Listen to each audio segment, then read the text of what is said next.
أعوذ بالله من الشيطان الرجيم بسم الله الرحمن الرحيم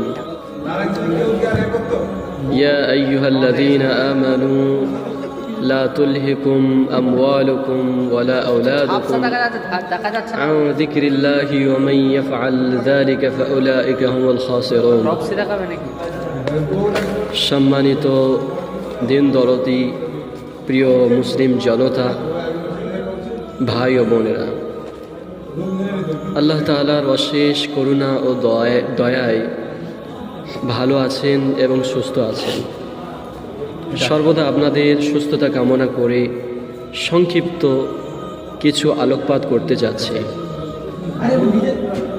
প্রিয় ভাই ও বোন, আল্লাহ তাআলা কোরআনুল কারীমের মধ্যে বলেছেন, ইয়া আইয়ুহাল্লাযীনা আমানু লা তুলহিকুম আমওয়ালুকুম ওয়ালা আওলাদুকুম আন যিকরিল্লাহ ওয়া মান ইয়াফআল যালিকা ফাউলাইকা হুমুল খাসিরুন।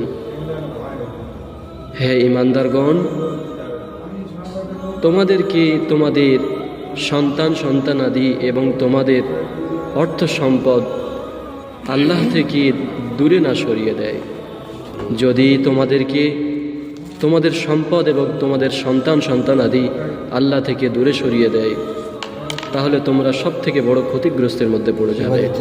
প্রিয় বন্ধুগণ, আজ বর্তমান পরিস্থিতির উপরে লক্ষ্য করলে দেখা যায় যে আমরা দুনিয়ার টাকার মোহে এমন দৌড়ানো শুরু করেছি যে নিজেদের সম্মান পর্যন্ত বাকি রাখছি না।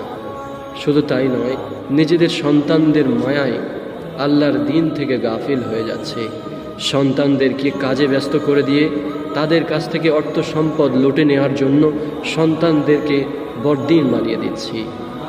ইতিহাসের নজিরে গণনার মাধ্যমে দেখা যায়, সন্তানদেরকে বড়দিন বানানোর কারণে এ পর্যন্ত 10 লক্ষ নারী পর্যন্ত মুরতাদের খাতায় নাম লিখিয়ে দিয়েছে। আসুন বন্ধুগণ, আমরা আল্লাহ তাআলার কোরআনকে ফলো করে নিজেদের সম্পদ, নিজেদের সন্তানদেরকে এমনভাবে গড়ে তুলি যেন তারা আমাদের আখিরাতের পুঁজি হিসাবে সংগ্রহ হয়ে যায়। আল্লাহ তাআলা আমাদেরকে শোনার থেকে বেশি বেশি বলার তৌফিক দান করুন এবং বেশি বেশি আমল করার তৌফিক দান করুন।